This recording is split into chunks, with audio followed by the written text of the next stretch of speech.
రాష్ట్ర రవాణా, బీసీ సంక్షేమ శాఖ మంత్రి పొన్నం ప్రభాకర్ 58వ జన్మదిన వేడుకలు కరీంనగర్ జిల్లా జమ్మికుంట పట్టణంలో అత్యంత వైభవంగా జరిగాయి. ఈ సందర్భంగా పట్టణంలోని శివాలయంలో దేశిని కోటి ఆధ్వర్యంలో ప్రత్యేక పూజలు నిర్వహించి అనంతరం భారీ అన్నదాన కార్యక్రమాన్ని చేపట్టారు. అదేవిధంగా పట్టణ కాంగ్రెస్ అధ్యక్షులు సుంకర రమేష్ నేతృత్వంలో గాంధీ చౌరస్తాలో కేక్ కట్ చేసి సంబరాలు నిర్వహించారు. ఈ వేడుకల్లో దేశిని కోటి, సుంకర రమేష్ మాట్లాడుతూ తెలంగాణ రాష్ట్ర సాధనలో పొన్నం ప్రభాకర్ పోషించిన వీరోచిత పాత్రను గుర్తు చేసుకున్నారు. నాడు ఎంపీగా పార్లమెంటులో తెలంగాణ బిల్లు ప్రవేశపెడుతున్న తరుణంలో సీమాంధ్ర నాయకులు పెప్పర్ స్ప్రేతో దాడి చేసినా వెరవకుండా ప్రాణాలకు తెగించి పోరాడిన యోధుడు ప్రభాకర్ అని కొనియాడారు. ప్రస్తుతం మంత్రిగా బాధ్యతలు చేపట్టిన నాటి నుండి ముఖ్యమంత్రి రేవంత్ రెడ్డి సహకారంతో బీసీ రిజర్వేషన్ల పెంపు కోసం అసెంబ్లీలో తీర్మానం చేయడమే కాకుండా ఢిల్లీ వేదికగా ధర్నాలు చేస్తూ బీసీల హక్కుల కోసం అలుపెరగని పోరాటం చేస్తున్నారని పేర్కొన్నారు. జమ్మికుంట ప్రాంత అభివృద్ధిలో పొన్నం ప్రభాకర్ ముద్ర స్పష్టంగా ఉందని, గతంలో ఎంపీగా ఉన్నప్పుడే ఆదర్శ రైల్వే స్టేషన్, ఎస్టీఓ ఆఫీసును మంజూరు చేయించి పట్టణ రూపురేఖలు మార్చారని వారు వివరించారు. రానున్న రోజుల్లో ఆయన మరెన్నో ఉన్నత పదవులు అధిష్ఠించాలని, ఆయురారోగ్యాలతో వర్ధిల్లాలని ఆకాంక్షించారు.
ఈరోజు మా ప్రియతమ నాయకులు తెలంగాణ ముద్దుబిడ్డ రాష్ట్ర బీసీ సంక్షేమ శాఖ మంత్రివర్యులు పొన్నం ప్రభాకర్ అన్న గారి జన్మదిన వేడుకలు జమ్మికుంట గాంధీ చౌరస్తాలో ఘనంగా నిర్వహించడం జరిగింది.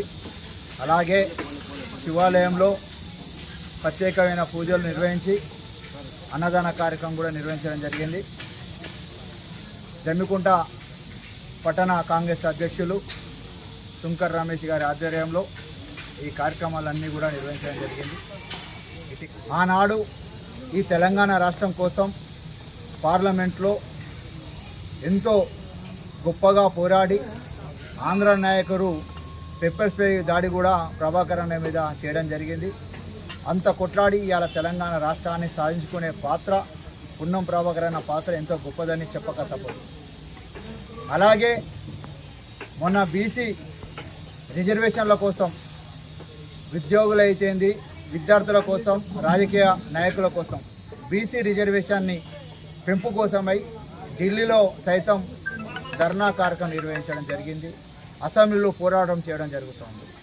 పొన్నం ప్రభాకర్ అన్న ఆయన గెలిచినప్పటి నుండి, మంత్రి అయినప్పటి నుండి అనేకమైన కార్యక్రమాలు అభివృద్ధితో పాటు బీసీల కోసం పాటుపడుతూ ఉన్నారు. ఆనాడు పార్లమెంట్ సభ్యులుగా ఉన్నప్పుడు తెలంగాణ రాష్ట్ర సాధన కోసం, తెలంగాణ రాష్ట్రం రావడం కోసం ఎంతో కృషి చేసినారు. అలాంటి వ్యక్తి రానున్న రోజుల్లో ఉన్నతమైన పదవులు ఇంకా రావాలని, తను ఆరోగ్యాలతో అష్టైశ్వర్యాలతో ఎప్పుడూ చల్లగా ఉండాలని ఆ శివుని కోరుకుంటున్నాం. అలాగే జమ్మికుంట పట్టణంలో అనేకమైన అభివృద్ధి, ఇవాళ స్టేషన్ ఆదర్శ రైల్వే స్టేషన్ అయితేంది, ఎస్టీఓ ఆఫీస్ అయితేంది, ఇంకా అనేకమైన కార్యక్రమాలు కూడా మన ప్రాంతంలో కూడా ఆయన ఎంపీగా ఉన్న తరుణంలో నిర్వహించడం జరిగింది. మరి ఇంకా కొన్ని అభివృద్ధి పనులు కావచ్చు, ఇంకా ఇక్కడ ఉన్న కాంగ్రెస్ పార్టీ నాయకులకు అండదండ ఎప్పుడు ఎల్లవెల్ల ఉంటారని ఆశిస్తూ మరొకసారి పున్నం ప్రభాకర్ అన్న గారికి జన్మదిన శుభాకాంక్షలు తెలియజేస్తున్నాం.